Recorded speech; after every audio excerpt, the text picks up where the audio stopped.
नमस्कार। आज हम एक ऐसी कहानी की गहराई में उतर रहे हैं जो सिर्फ प्रेरणा नहीं देती बल्कि सोचने पर भी मजबूर करती है। हाँ बिल्कुल। ये कहानी है रामू की, एक रिक्शा चलाने वाले के बेटे की जिसका सफर आईएएस अधिकारी बनने तक का है। और ये कहानी मतलब सतह पर जितनी सीधी लगती है शायद उतनी है नहीं। सही कहा। हमारे पास जो स्रोत है, रिक्शा वाले का बेटा और आईएएस का सफर के कुछ अंश। हम सिर्फ कहानी नहीं सुनाएंगे। नहीं, हम उसके पीछे छिपे संघर्ष, वो संकल्प और शायद सिस्टम की हकीकत के कुछ संकेतों को भी समझने की कोशिश करेंगे। तो शुरुआत करते हैं उसके बचपन से। उत्तर प्रदेश का एक छोटा सा गांव, टीन की छत वाला घर। हाँ, वो घर जो बारिश में टपकता था, पिता का दिन रात रिक्शा चलाना, माँ का त्याग, ये सिर्फ बैकग्राउंड नहीं है। ये वो नींव है जिस पर रामू का पूरा व्यक्तित्व, उसका चरित्र खड़ा हुआ। और स्कूल जाना भी तो एक संघर्ष था, रोज 4 किलोमीटर पैदल। और बारिश में नंगे पांव, ये रोज की चुनौतियां थीं। लेकिन यहीं पे देखिए, सिर्फ कठिनाई नहीं, यहीं से रामू की वो जो आंतरिक शक्ति है वो दिखनी शुरू होती है।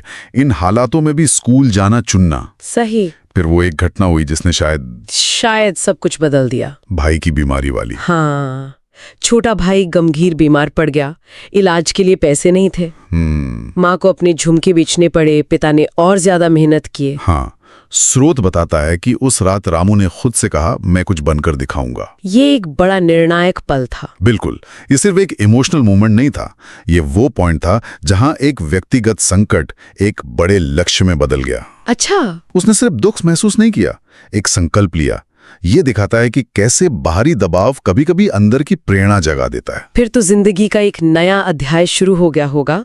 पढ़ाई के साथ काम। हाँ, स्कूल के साथ ट्यूशन पढ़ाना, पिता के काम में हाथ बटाना, और किताबों के लिए उसका जुनून देखिए। हाँ, वो पुरानी किताबें ढूंढना, रेडियो से सामान्य ज्ञान सुनना। साधन कम थे पर वो समाधान निकाल रहा था।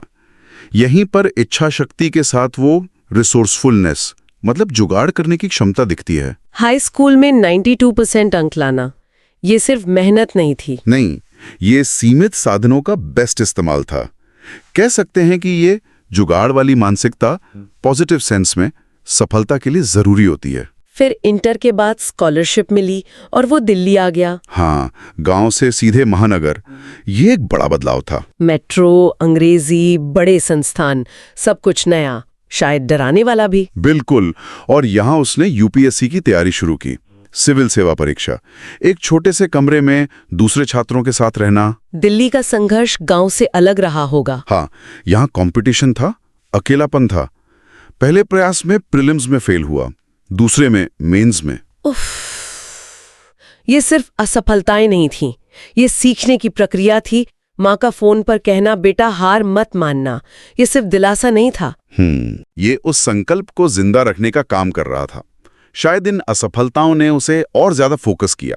और फिर आया तीसरा प्रयास, 27 अप्रैल, रिजल्ट का दिन। वो दिन लिस्ट में नाम था AR67, अखिल भारतीय रैंक 67। जबरदस्त। स्रोत बताता है कि वो छत पर गया, नीचे पिता का पुराना रिक्शा देखा और रो पड़ा।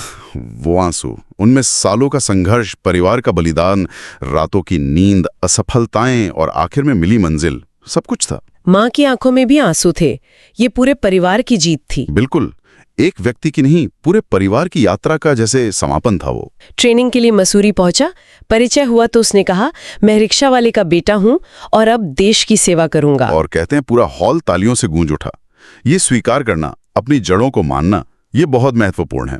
आज वो आईएएस राम प्रसाद के तौर पर एक जिले के डीएम है, गरीब बच्चों की मदद करते हैं। हाँ, और ऑफिस में पिता के रिक्शे की तस्वीर रखना, जिस पे लिखा है, यहीं से मेरी उड़ान शुरू हुई थी। ये सिर्फ एक सिंबल नहीं है, ये अपनी पृष्ठभूमि को अपनी ताकत बनाना है, कमजोरी नहीं। ये दिखाता है कि वो अनुभव आज भी उनकी कार्यशैली का हिस्सा है। तो इस कहानी से हम क्या लेकर जा सकते हैं? शायद यही कि दृढ़ संकल्प और शिक्षा वो हालातों को बदल सकते हैं। हाँ, यकीन और जिद, ये कहानी इनकी ताकत दिखाती है। लेकिन ये हमें इस सवाल पर भी छोड़ जाती है कि क्या ऐसी कहानियां सिस्टम की सफलताएं हैं या किसी व्यक्ति के असाधारण संकल्प का नतीजा? ये सोचने वाली बात है। हाँ, और स्रोत की वो आखिरी पंक्तियां याद आती हैं, सपनों को पंख नहीं चाहिए, बस यकीन चाहिए और जिद। तो श्रोताओं के लिए शायद यही सवाल है कि हमारे अपने जीवन में वो कौन सी छोटी शुरुआत या चुनौती है जिसे हम बड़े बदलाव की नींव बना सकते हैं। बिल्कुल, वो कौन सी जिद है जो हमारे अंदर शायद बस जगाए जाने का इंतजार कर रही है।